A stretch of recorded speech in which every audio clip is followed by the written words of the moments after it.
지난 시즌 말미에 재계약을 깜짝 발표하면서 팬들이 굉장히 기쁘게 했었던 리버풀과 클럽이었는데 올 시즌 출발은 사실 굉장히 부진한 건 맞거든요. 그렇죠. 네. 그래서 뭔가 이 클롭 감독이 이전에 마인츠, 도르트문트, 그리고 리버풀 이렇게 이끄는 동안에 이번 시즌이 리버풀에서의 좀 부진한 시즌이라고 미리 좀 가정을 한다면 비슷한 시기에 마인츠랑 도르트문트도 똑같이 부진한 시기를 겪었어요. 그 전에 고점을 이렇게 쭉 찍다가. 그렇죠. 네, 그래서 뭔가 평행이론을 지금 좀 그릴 수 있는 게 아니냐. 이게 지금 뭐 해외 SNS 현지 팬들도 다양한 얘기를 하고 있고 국내 팬분들도 마찬가지고 당연히 생각해볼 만한 문제인데요. 특히 뭐 저도 이제 그 나폴리전이 끝나고 약간 분위기가 도르트문트에서의 마지막 시즌 2014-15 시즌을 보는 것 같다라고 얘기를 했던 것처럼 맞아요. 현재 분위기가 좋지 않고 그렇기 때문에 이전의 감독 경력과 약간 비교를 해보지 않을 수 없는 그런 시기가 지금은 온 것 같습니다. 이게 시즌이 사실 한 팀에서 7시즌, 8시즌 있는 거 진짜 대단한 거거든요. 근데 도르트문트 때도 제가 알기로 한 7번째 시즌 정도였고 맞아요. 지금 리버풀에서는 더 오래 지속을 하고 있는데 그 시즌 동안 한 팀을 정말 대단한 평가를 받으면서 많은 트로피를 들어올리면서 이끄는 것 자체도 대단한 거는 맞아요. 그 자체로도 엄청나게 성공한 감독이죠. 다만 클럽이다 보니까 이번 부진은 좀 길어질 수 있겠네라는 걱정에서 저희가 이제 영상을 찍게 되는 거고. 그렇죠. 그래서 많은 분들이 뭔가 평행이론이 될 것 같은데라고 생각은 하시는데 어떤 부분에서 공통점이 있는지 그리고 그 공통점을 우리가 바라볼 때 이러한 차이점도 있습니다라는 약간의 주의사항까지 이번에 좀 곁들여서 말씀을 드릴 거예요. 그래서 이런 부분들이 지금 클럽의 그다음의 감독 커리어에서 지금 리버풀까지 이어지는 약간의 평행이론을 볼 수 있겠구나. 어떤 부분들이 있는지 지금부터 정리를 해드리겠습니다. 일단 첫 번째는 비슷한 부진 시기입니다. 마인츠 0001 시즌에 이제 부임을 해서요. 마인츠를 그때 정말 뭐 2부 리그 사실 이때는 2부 리그에서 3부 리그로까지 강등 위기에 처했던 팀을 이끌어서 잔류시키고 그 다음에는 매 시즌 승격에 도전하다가 결국 마인츠를 이제 승격을 시키면서 자연스럽게 분데스리가의 중위권 팀으로까지 이끌어냈던 클롭 감독의 지도력인데 문제는 2006-2007 시즌의 부진에서 8승 10무 16패 16위로 다시 강등을 당합니다. 이때 7번째 시즌이었어요. 자, 그리고 도르트문트 08-09 시즌에 이제 부임을 했죠. 그리고 아까 얘기 드린 2014-15 시즌에 부진했습니다. 시즌으로 보면 7번째 시즌입니다. 13승 7무 4패 7위였는데 전반기 때 17위까지 분데스리가 엄청 떨어졌었어요. 18개 팀인데 17위까지 떨어졌던 적이 있었던 도르트문트고요. 자, 리버풀 2015-16 시즌에 부임했고요. 그렇죠. 다행히 리버풀은 7번째 시즌이 지난 시즌 2021-22 시즌이었어요. 자국 리그 더블에 자국 컵 대회 더블에 리그 준우승, 챔피언스리그 준우승. 이거는 성공한 시즌이죠. 그렇죠. 대단한 시즌이죠, 사실. 시즌으로만 보면 7번째 시즌의 징크스는 좀 벗어났다고 볼 수 있으나 올 시즌이 8번째 시즌이고요. 그러니까 비슷한 시즌 정도라는 거지. 만약에 올 시즌이 진짜 부진한 시즌이라면 이전에 7번째 시즌의 부진한 타이밍과 크게 다르지 않다. 비슷한 시기에 약간의 부진의 어떤 늪이 좀 빠진다라는 부분은 우리가 좀 짚어볼 수는 있겠죠. 그리고 이제 시즌뿐만 아니라 그 어려운 시즌이 다가오기 바로 전 시즌에 주요 선수 이탈이 있었기 때문에 맞아요. 그 이탈 공백을 메우지 못하면서 어려운 점이 좀 있었거든요. 그것 또한 똑같습니다. 여기서 먼저 말씀드릴 건 마인츠의 경우는 이게 너무 예전의 시즌이다 보니까 저희가 기록과 기사를 통해서 종합을 했는데 그때 당시 시즌을 풀로 라이브로 보신 분들의 시견에서는 약간 다를 수 있다는 점. 이거는 어쩔 수 없는 오차가 좀 있을 수 있다는 점을 미리 좀 양해를 구하고 마인츠는 지금 핵심 자원의 이탈이 이전 시즌들의 그 출전 시간들 이 선수가 어떤 지분과 기회를 받았는지를 트랜스마크트의 기록을 통해서 일일이 다 찾아봤어요. 그렇게 해서 좀 찾아보니까 마티아스 아벨 센터백, 공격형 미드필더의 안토니오 다실바, 공격수의 마이클 터크, 그리고 공격수의 벤자민 아우어 이 선수들이 동시에 이적을 했더라고요. 근데 트랜스마크트로 보니까 이 선수들이 이전 시즌에 골도 2자릿수를 넣고 뭐 미드필더나 수비의 경우는 제법 괜찮은 시즌 절반 이상의 출전 시간을 좀 부여받았던 준주전급 내지는 주전급의 선수들이었습니다. 그러니까 그거죠. 클럽의 마인츠에서의 6번째 시즌이 끝나고 이 주요 선수들이 나가고 7번째 시즌에 강등이 됐다. 특히 이제 그냥 기록으로만 따졌을 때는 이런 부분들 때문에 제가 지금 오차가 있다고 말씀드리는 건데 아벨 선수는 어쩌면 팀 내에서 엄청나게 그 신뢰를 받았던 센터백이 아닐 수도 있겠다는 생각이 들었어요. 그래요? 다른 자원들도 출전 시간에 양분했던 부분이 있어서 근데 제 생각에는 안토니오 다실바랑 마이클 터크, 아우어 정도의 선수들은 빠져나가면서 빈자리가 그렇게 많이 느껴진 선수들이라고 기록으로만 봤을 때는 좀 유추해볼 수가 있을 것 같아요. 이 얘기를 일단 좀 드리겠고 도르트문트는 로베르트 레반도프스키의 이탈. 사실 레반도프스키 이탈이 엄청나게 컸었죠. 엄청 크죠. 그러면서 이제 레반도프스키 물론 이제 그 이전에도 도르트문트는 핵심 자원들이 줄줄이 나갔는데 일단 이 시즌만 놓고 볼 거기 때문에 레반도프스키만 얘기를 드립니다. 바이에른 뮌헨으로 떠났고요. 그때 그 이후에 아임모바일, 임모빌레랑 아드리안 라모스 등을 영입하면서 대체하려고 했는데 이때는 실패를 했어요. 아드리안 라모스는 추억의 이름이고 임모빌레는 아시겠지만 이제 이탈리아 무대에서만큼은 엄청나게 족적을 쌓고 득점왕을 차지하는 선수였는데 맞아요. 해외만 가면 약하다 그런 네. 징크스가 생겼죠. 그 유로 때 예. 웸블리에서 우승하고 다들 이렇게 이 슬라이딩 세레머니 하는데 혼자 슬라이딩 세레머니 하다가 잔디에 비벼져가지고 바지가 벗겨졌어요. 그것도 이탈리아가 아니기 때문에. 그래서 그런 것 같아요. 웸블리 역시 원정에서 약한 임모빌레고. 자, 그리고 리버풀 사디오 마네의 이탈. 네, 바이에른 뮌헨으로 이적을 했죠. 그렇죠. 그리고 대체한 누네스는 아직은 지켜봐야 됩니다. 그런 부분에서 어쨌든 레반도프스키의 이탈, 그리고 앞서서 마인츠의 안토니오 다 실바, 터크 아우아 같은 선수들의 이탈, 그리고 리버풀은 마네의 이탈. 좀 공통적으로 핵심 자원들의 빈자리가 느껴지는 시기라는 점은 확인해 볼 수가 있겠죠. 우리가 늘 얘기하잖아요. 리버풀 2승 3무 1패고 득실이 괜찮은데 본버스전 그 대승은 빼야 된다. 네, 맞아요. 사실 그 경기를 제외하고 올 시즌 공격수들의 결정력이 괜찮냐라고 하기는 굉장히 어렵거든요. 그래서 리버풀 경기 보시는 분들이 마네 공백이 너무 큰 것 같다라고 얘기를 하고 있잖아요. 그게 도르트문트 막바지에 레반도프스키 공백 어떻게 메우냐랑 굉장히 좀 유사해요. 맞아요. 예. 그리고 마네의 어떤 빈자리는 분명히 그 팀의 구조적인 부분에서도 많은 이탈을 남겨놨다고 보거든요. 연계도 그렇고 로버슨과의 호흡도 그렇고 분명 경기를 보면 예. 스탯을 떠나서 경기를 보면 마네가 있었을 땐 여기서 좀 더 동료들이 이렇게 움직였을 텐데 이렇게 간수가 되고 연계가 됐을 텐데 여기서 압박이 됐을 텐데 이런 공백들이 많이 느껴집니다. 맞습니다. 그렇다 아쉬움이 좀 있고요. 그 제일 중요한 문제죠. 도르트문트와 리버풀만 비교를 해보겠습니다. 네. 마인츠는 너무 좀 오래전이기 때문에 간파당한 전술과 선제 실점 허용 징크스 이런 부분이 있는데 도르트문트 2014-15 시즌 리그 초반에 디에슬레틱 기사를 보니까 17경기 중 10경기에서 선제 실점을 허용했대요. 자, 리버풀 지난 시즌 포함한 기록입니다. 최근 리그 10경기 중에 8경기에서 선제 실점을 허용하고 있어요. 그렇게 많이 허용하나요? 올 시즌은 제가 알기로 한 경기 빼고는 다 선제 실점이었을 거예요. 2경기예요. 두 왜냐면 경기예요? 일단 한 경기는 본머스전 예. 실점이 없었죠. 예, 또 한 예. 경기가 이제 에버튼전입니다. 직전 리그 경기 에버튼전이 0대0이었기 때문에 실점이 없었어요. 그래서 이 두 경기를 제외한 나머지 경기들 뉴캐슬전까지도 선제 실점을 허용했던 리버풀이고요. 자, 도르트문트는 상대 팀들이 그래서 도르트문트를 상대로 초반에 역습으로 득점을 노리고 골 넣잖아요. 그러면 1대0 잠그는 되잖아요. 거야? 바로 걸어전 거예요. 어차피 개겐 프레싱, 클롭 감독의 도르트문트 축구는 우리가 미치 수비해서 박스에 가드에 올리면 뚫을 수 있는 방도가 없다. 게다가 뭐 레반도프스키 너네 없잖아. 이러면서 이제 상대하는 팀들이 그 점을 공략해 나갔던 시기였고요. 리버풀의 경우는 약간 형태가 다르긴 합니다. 리버풀은 최근에 벌어지는 중원 사이 간격이 약점이 되면서 이쪽을 노리고 상대하는 팀들이 역습을 시도하는데 예. 그때마다 리버풀이 역습에 족족 실점을 하고 있어요. 뭐 미트로비치한테 실점을 허용하기도 하고 저 크리스탈 팰리스전에도 역습에 실점을 했고 당장 뉴캐슬전도 이삭에게 그 데뷔골 허용할 때 역습에 실점이 나왔죠. 그런 것처럼 역습 실점이 계속되고 있습니다. 지난 시즌 최종전 울버햄튼전도 마찬가지고요. 소튼전에 레드몬드에게 실점을 할 때도 마찬가지고요. 그 전에 빌라한테 실점을 할 때도 마찬가지예요. 다 역습에 의한 과정이 직간접적으로 영향을 주면서 실점이 나왔다. 그리고 실점 허용한 다음에 박스한 밀집 수비. 이건 도르트문트 때하고도 비슷하죠. 박스한 밀집 수비에 고전하면서 어려운 경기를 풀고 있다. 지난 시즌 말미에는 그나마 경기를 이기긴 했는데 올 시즌 초반에는 그것마저도 지금 장담하기 힘든 상황. 이게 지금 리버풀의 현 상황이라고 보여지고요. 네. 스쿼드 상황도 공통점이 있습니다. 도르트문트는 그 당시에 스쿼드 내 부상자가 꽤 많았어요. 예. 그리고 뭐 훈메스, 수보티치처럼 폼이 좀 떨어진 선수들도 제법 보였습니다. 리버풀 올 시즌 시작할 때 부상자가 굉장히 많았죠. 예. 마팁, 코나테, 티아고 등등의 어떤 부상자들이 나오면서 문제가 좀 있었고 여기 핸더슨도 최근에 또 빠졌고요.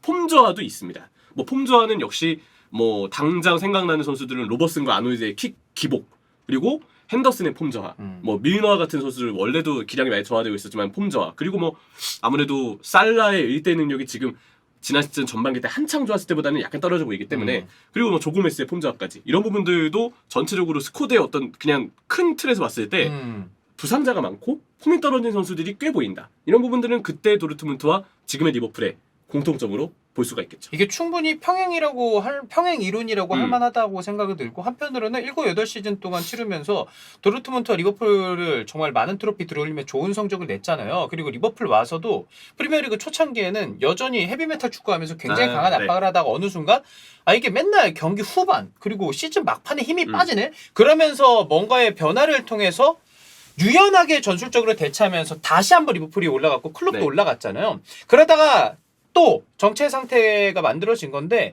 이거를 저는 클럽은 충분히 스쿼드 선수들의 이 폼도 좀 올라오고 부상 선수들도 회복이 되고 누네즈도 자리 잡는다면은 극복 가능할 거라는 생각은 하긴 해요. 그게 중요해요. 예. 이 점은 이따가 차이점으로 다시 한번 엇드리도록 하겠고 또 하나 이제 마인츠와 리버풀의 상황을 좀 비교해봤을 때 약간 스쿼드가 고여있다는 부분에서도 공통점을 찾을 수 있었습니다. 여기서 다시 언급드리면 마인츠는 너무 오래전의 시즌이고 국내 자료가 거의 남아있지 않아요. 그래서 저희가 이제 제가 직접 트랜스마크트를 일일이 찾아가면서 네.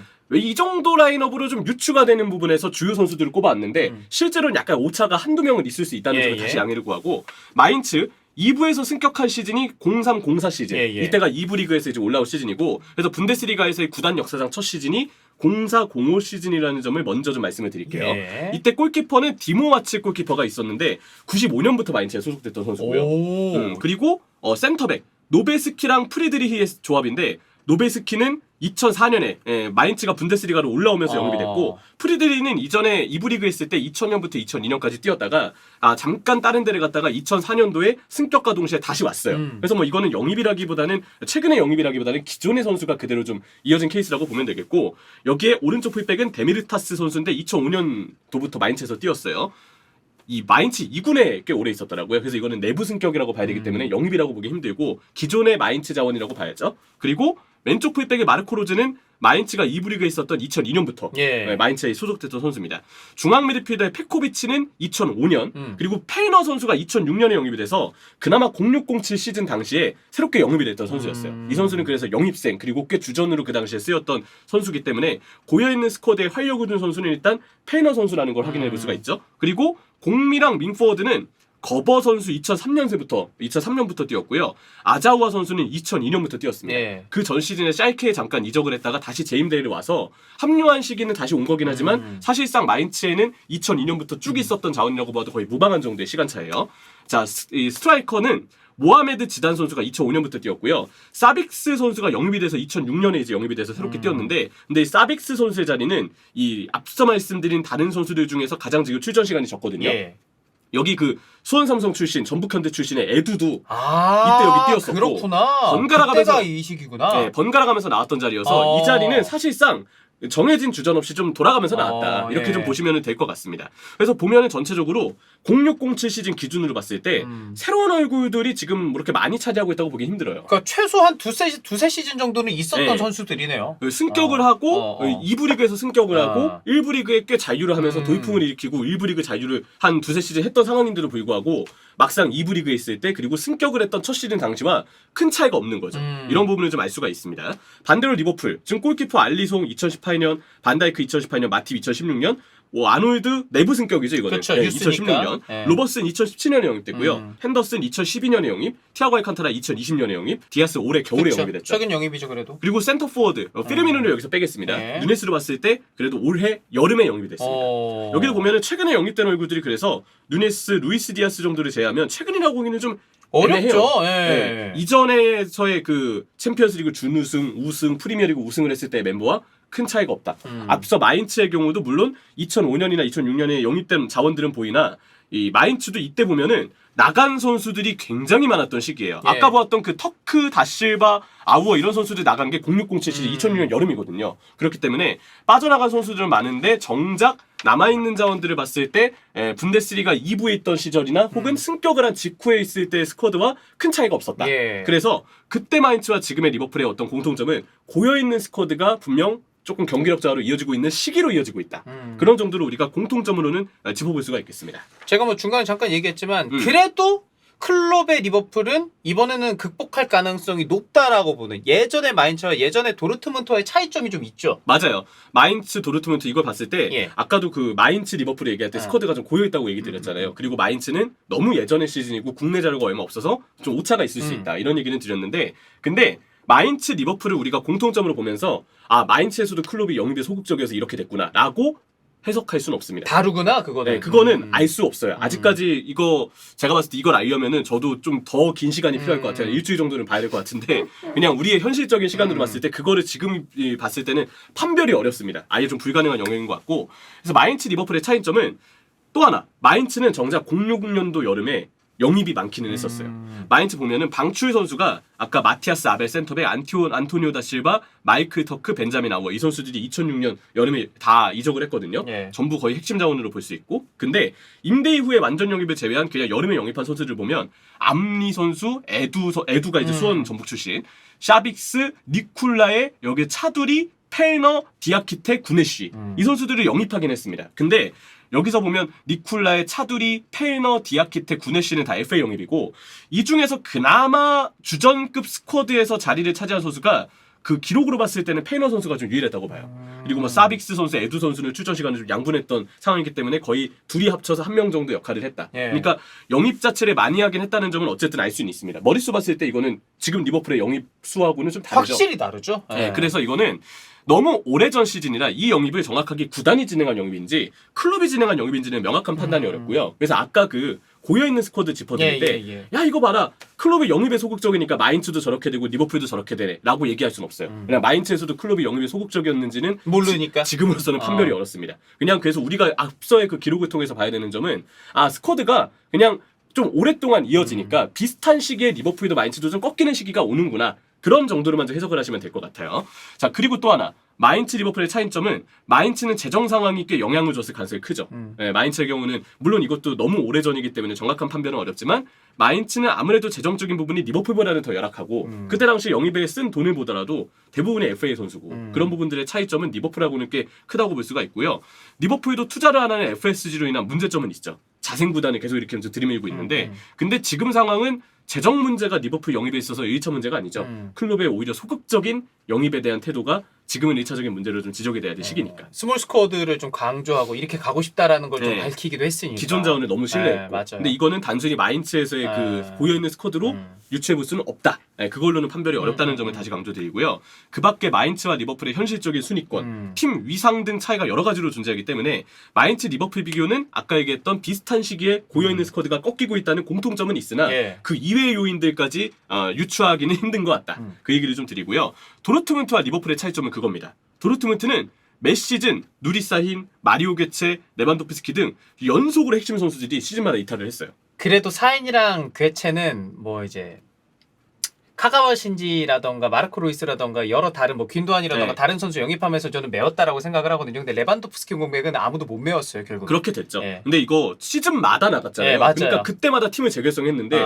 아무래도 한계가 올 수밖에 없는 시기였죠. 근데 리버풀은 올 시즌에 사디오 마네 나간 거에 제하면 핵심 자원 이탈이 뭐 있었다고 보기 힘듭니다. 쿠티뉴 나간 거는 지금으로 봤을 때 결국 핵심 자원의 이탈은 아니었죠. 그렇죠. 오히려 쿠티뉴를 처분했기 때문에 리버풀이 클럽이 원하는 축구가 맞아요. 됐잖아요. 도르트문트도 한 2010년, 12년부터 본격적인 스쿼드가 네. 갖춰졌던 것처럼 리버풀도 2017년, 18년부터 본격적인 스쿼드가 갖춰졌다고 볼 수 있기 때문에 쿠티뉴는 논외로 치고 핵심 자원 이탈은 도르트문트와 다르게 없었다고 볼 수 있습니다. 그러면 여기서 아까 수빈이 형이 말씀해 주셨던 힌트처럼 우리도 이제 앞으로 클롭 감독과 리버풀이 나아가야 할 방향을 알 수가 있는데 이 차이로 인해서 리버풀은 여전히 도르트문트의 2014-15 시즌 때보다는 개개인의 역량과 코어가 그래도 확실하게 존재한다는 느낌이 들어요. 그래서 도르트문트보다는 리버풀이 말리송, 반다이크, 또 컨디션 좋을 때 아놀드 로버슨, 파비뉴, 부상 복귀한 티아고, 부상을 앞으로 안 당한다는 전제하에 좋다, 그리고 살라랑 루이스 디아스까지, 그리고 아직 제대로 긁어보지 않았던 누네스까지 터질 가능성이 있습니다. 그런 부분들 때문에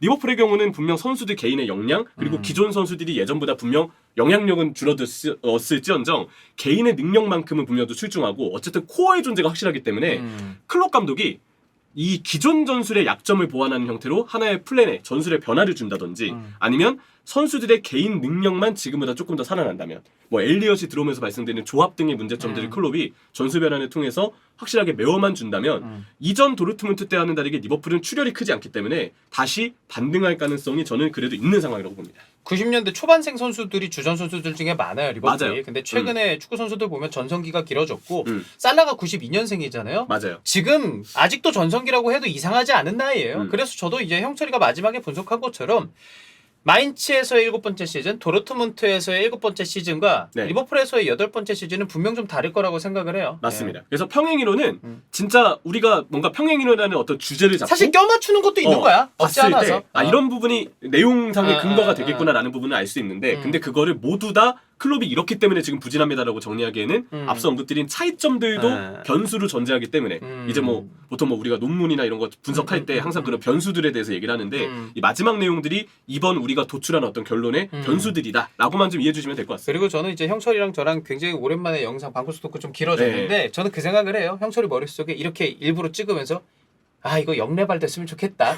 리버풀 올라갔으면 좋겠다. 이 마음도 있지 않을까. 형철이뿐만 아니라 리버풀 팬들도. 이것도 사실 봉황당 굿즈. 그러네. 뒤에 보세요 이거. 일부러 입고 왔네. 이렇게 다 있어요. You never drink alone이라고. 이게 공황당 굿즈예요. 예, 저는 예, 리버풀 예. 팬이니까. YNDA죠. 네, You never drink alone. 네, 그런 것처럼 다시 잘 올라왔으면 좋겠고요. 네, 우리가 이제 탈곡기 클럽을 다루는 일은 좀 없었으면 좋겠습니다.